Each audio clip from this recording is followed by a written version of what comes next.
Daily. Taste the Daily. ప్రముఖ కవి తెలంగాణ రాష్ట్ర గీత రచయిత అందశ్రీ కన్నుమూశారు. ఇవాళ ఉదయం ఇంట్లో ఉండగా ఆయన ఒక్కసారిగా కుప్ప కూలి పడిపోయారు. దీంతో అప్రమత్తమైన కుటుంబ సభ్యులు అందశ్రీని చికిత్స నిమిత్తం హుటాహుటిన గాంధీ ఆసుపత్రికి తరలించారు. అనంతరం వైద్యులు ఆయనను పరీక్షించగా అప్పటికే ప్రాణాలు కోల్పోయినట్లుగా తెలిపారు.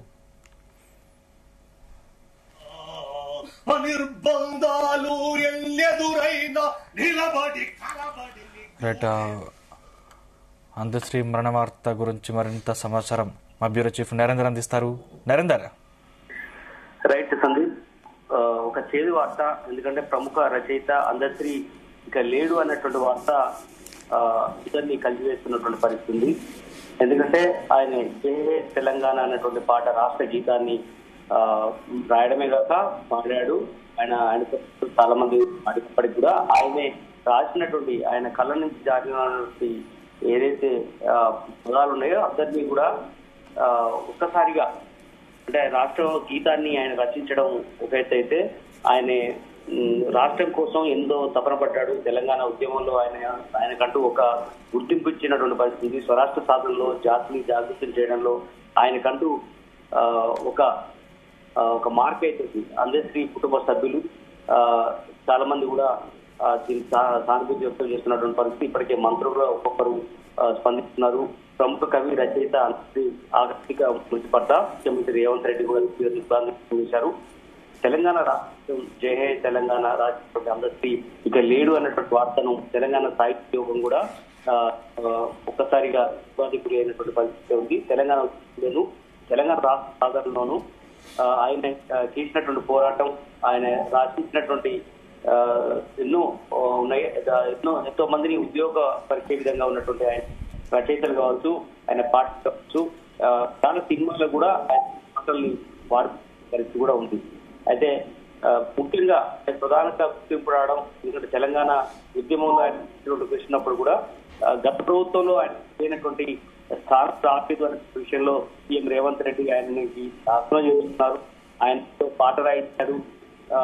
రాష్ట్ర గీతం ఇంతవరకు లేదు అనే విషయాన్ని గమనించినటువంటి రేవంత్ రెడ్డి ఆయన ప్రత్యేకించి ఆయన కొంత టైం ఇచ్చి ఆ పాట రాయించే కాదు, మంచి స్వరకల్పనతో కీరవాణితో ఆ పాట ఎప్పుడైతే బయట రిలీజ్ చేశారో అప్పటి నుంచి కూడా ఈ 2 సంవత్సరాల నుంచి కూడా ఈ పాట రాష్ట్రంలో మారుమవుతున్న పరిస్థితి కూడా మనం మొత్తానికి ఆయన లేడు అనే ప్రముఖ రచయిత అందశ్రీ లేడు అన్నటువంటి వార్త రాష్ట్ర లోకంలో తెలుగు రాష్ట్రాల్లో ఉన్నటువంటి కవులు, కళాకారులు, ఉద్యమకారులకు ఇది ఒక చేదు వార్తగానే చూడాల్సిన అవసరం.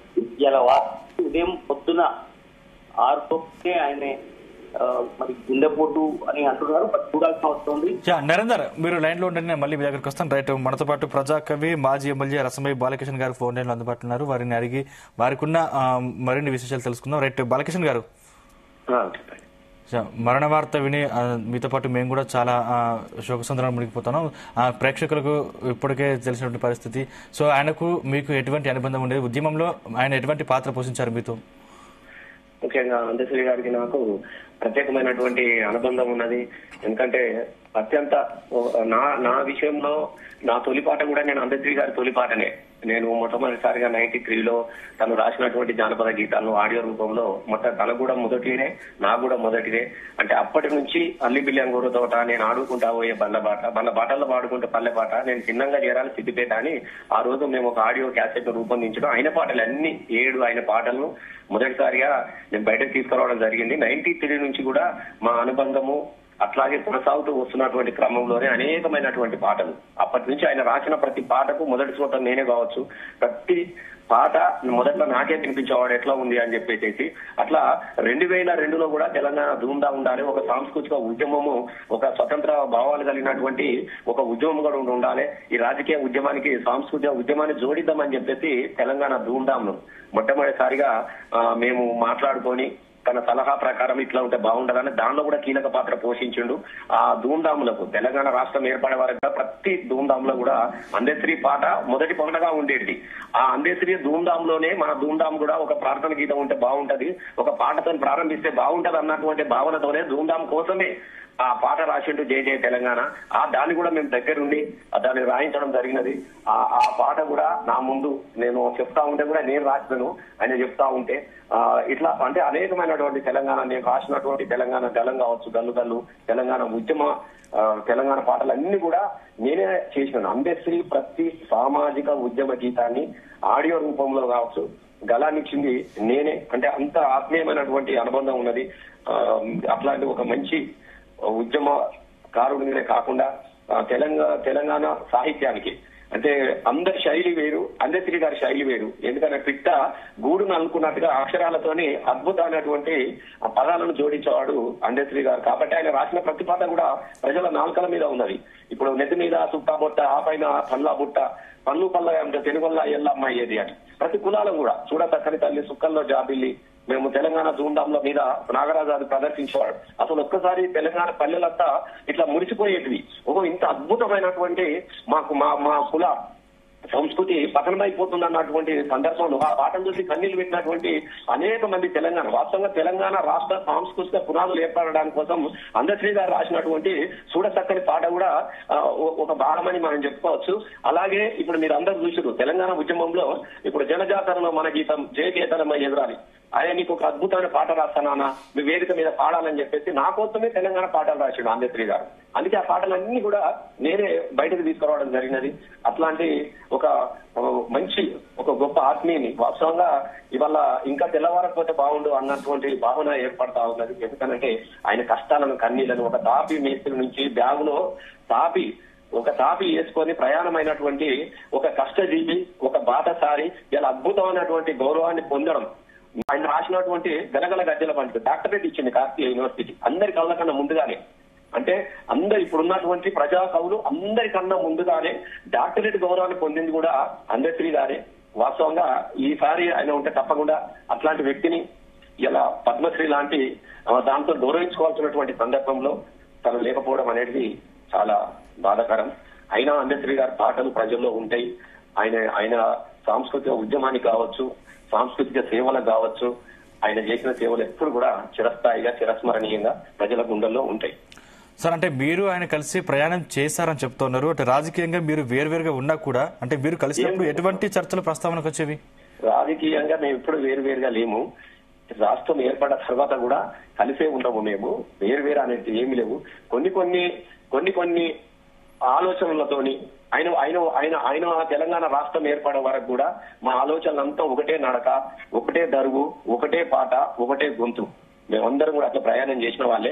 తెలంగాణ రాష్ట్రం ఏర్పడిన తర్వాత ఆయనకున్నటువంటి భావజాలం వ్యక్తిగతమైనది, మాకున్నటువంటి భావజాలాలు వేరుగా ఉన్నప్పటికీ కూడా కలుసుకున్నప్పుడు ఆయన ఆత్మీయతలు ఎప్పుడు కూడా దూరం కాలేదు. ఎప్పుడు కూడా మాట్లాడుతూనే ఉండేవాడు. సరే, రాజకీయమైనటువంటి విమర్శలు ఉన్నప్పటికీ కూడా కానీ సాంస్కృతికమైనటువంటి బంధం మాత్రం మాది ఎప్పుడు కూడా చెక్కు చెదరలేదు. ఎందుకంటే నిన్నగాక మొన్న మన హరీష్ అన్న వాళ్ళ నాన్న ఓం కన్వెన్షన్ లో కూడా మొదటిసారి అసలు ఆయన ఎక్కడికి రాడు, అట్లాంటికి ఇళ్లలో పోయి కలిసి వచ్చాడు. కానీ మొదటిసారి అక్కడికి వచ్చిండు అంబేద్కర్ గారు. విచిత్రం ఏంటంటే సరే ఎట్లా వచ్చిందో తెలుస్తలేదు. ఇప్పుడు అనిపిస్తుంది అందరు చూడాలనిపించిందేమో ఆయనకు అన్నట్టు నాకు అనిపిస్తా ఉన్నది. ఆ లాస్ట్ బహుశా అదే కావచ్చు ఓం కన్వెన్షన్ మొన్న 6th రోజున. అంటే దాదాపు 3000కు పైగా పాటలు రాశారు. దాంట్లో మీకు ఇష్టమైన పాట ఏది సార్? చాలా పాట. ఆయన ఫస్ట్ పాట నేనే కదా తెలంగాణ ఉద్యమంలో మొదటి పాట నేనే పాడినా. గల్లు గల్లు గల్లు గల్లు గజ్జలమోతో అన్నల్లారావో తెల్లెల్ల, గవ్వలమోతో అన్నల్లారావో తెల్లెల్ల, మండుతున్న గుండెలన్నీ దండుగట్టి గరువేసి ప్రతినబూని తెలంగాణ పట్టాబీసే దానికి చల్ అరే ఊరు గల్లు కమ్మెట్టు గదులుతున్నదో. ఈ పాటకు తెలంగాణ ధూమ్ధాంలో కావచ్చు, ఏ సభ జరిగినా కూడా లక్షలాది మంది లేచి నిలబడి నాతోని చిందు లేస్తూ గొంతు కలిపినటువంటి పాట అంబేద్కర్ పాట. ఆ పాట ఎంత ప్రజాంజనాన్ని సృష్టించిందో తెలంగాణ ఉద్యమంలో కూడా అందరు కూడా దాన్ని గుర్తు పెట్టుకుంటా ఉంటారు. అసలు ఒక్క పాట అని కాదు, చాలా పాటలు నేనే కదా. అంబేద్కర్ రాసినటువంటి ఊరు తెలంగాణ, నా పేరు తెలంగాణ, నా తల్లి తెలంగాణ, తన వెళ్ళ తెలంగాణ, నా ఆట తెలంగాణ, నా పాట ఇట్లాంటి అనేక పాటలు అన్ని కూడా అంబేద్కర్ గారు. సై ఆట తెలంగాణ, సాధించు తెలంగాణ. తెలంగాణ సాధనలో అంబేద్కర్ గారి పాటలు రాసిన ప్రతి పాట ఒక చూటనే, ఒక పాట అని కాదు ఇష్టం, అన్ని పాటలు కూడా ఇష్టమే. తెలంగాణ ధూమ్ధాంలలో చూడ చక్కని తల్లి సుక్కల్లో జాబిల్లి ఎంత అద్భుతమైనటువంటి పాట. ఆ పాటనే కదా తెలంగాణ ప్రజలన్నీ తప్పండ సకల కులాలను ఇలా తీరొక్క పువ్వును తీసుకొచ్చి బతుకమ్మని వేర్చినట్టుగా తీరు కులాల అల్లికలతో అద్భుతమైనటువంటి పాట చూడ చక్కని మన నాగరాజు అద్భుతంగా ప్రదర్శించేవాడు ధూమ్ధాంలల్లా. ఆ పాటతోని ఒక్కసారి తెలంగాణ ప్రజలు పులకించిపోయేవాళ్ళు. ఇవి సాధన ఇవి రావాలంటే ఇవి బతకాలంటే తెలంగాణ రాష్ట్రం రావాలన్నటువంటి ఆలోచనకు పునాది రాయిగా అందశ్రీ గారి పాట నిలబడ్డాయి. అంటే ఒక రకంగా మీరు రాజకీయాల్లోకి రావడానికి అందశ్రీ రచించినటువంటి పాటలు ఇన్స్పిరేషన్ గా తీసుకున్నారా? ముఖ్యంగా అంటే రాజకీయాల ప్రస్థానంలో అందశ్రీ గారు రాజకీయాలకు రావాలన్న ఆలోచన ఎప్పుడు కూడా ఉండదు. మేము పొద్దస్తమానం తెలంగాణ రాష్ట్రం సాధించాలన్నటువంటి ఆలోచనకు అక్షరాలు పాట ఎలా ఉండాలి ఎలా ప్రదర్శన ఉండాలన్న దాంతో ఆలోచన తప్ప రాజకీయాలకు రావాలన్న ఇంట్రెస్ట్ ఆయనకి ఎప్పుడు కూడా ఉండేది కాదు. తను ఆ ప్రశ్న కూడా ఎప్పుడు తీసేవాడు కాదు. అట్లా అని చెప్పేసి మనం ఎప్పుడు కూడా ఇట్లా వద్దు మీరు ఇదని ఎప్పుడు అనేవాడు కాదు. అంటే హరీష్ రావు తండ్రి రాజకీయ నడకలు అనేటివి ఇది వేరు, సాంస్కృతిక నడకలు అనేటివి వేరు. అంటే హరీష్ రావు గారి తండ్రి సత్యనారాయణ గారు చనిపోయినప్పుడు వచ్చినారని చెప్తున్నారు. అంటే అప్పుడు మీరు చివరిసారిగా కలుసుకున్నప్పుడు ఎటువంటి చర్చల ప్రస్తావనకు వచ్చినాయి? ముఖ్యంగా అంటే మామూలుగా బాగున్నాం అంటే బాగున్నాం అంటే అందరు బాగున్నారు అంటే ఎప్పటిలాగానే ముఖ్యంగా ఇది మా కుటుంబ అనుబంధం. మాది అందశ్రీ గారికి ఒక పాటల అనుబంధమే కాదు, కుటుంబ అనుబంధం. వాళ్ళ పిల్లలు అక్క మేమందరు కూడా కలిసి ఉండేవాళ్ళము, కలిసి వచ్చేవాళ్ళు. చాలా సార్లు మా ఇంట్లోనే ఉండేటోడు కదా, హైదరాబాద్ లో అయినా సిద్దిపేటలో అయినా నాతో ఉండేవాడు. వాళ్ళ ఊరు కూడా నన్ను తీసుకెళ్లేవాడు. వాళ్ళ ఊరు అసలు ఆయనే తెలంగాణ రాష్ట్రం ఏర్పడే వరకు కూడా ఆయన ప్రయాణంలో ఆయన రాసిన ప్రతి పాటకు మొదటి శ్రోతం నేనే. చాలా చాలా కలిసిపోయే వాళ్ళం. అమెరికా కూడా కలిసే పోయినాం. అమెరికాలో మా లక్ష్మణ్ అని ఉంటాడు అక్కడ. అప్పుడు అందశ్రీ గారిని ప్రపంచ యాత్ర కూడా లక్ష్మణ్ ఏర్పాటు చేసిండు. బ్రెజిల్ గాని ఇటు గాని నది ఆ పాట ఒకటి ఇంకా అట్లనే మిగిలిపోయినట్లది నది.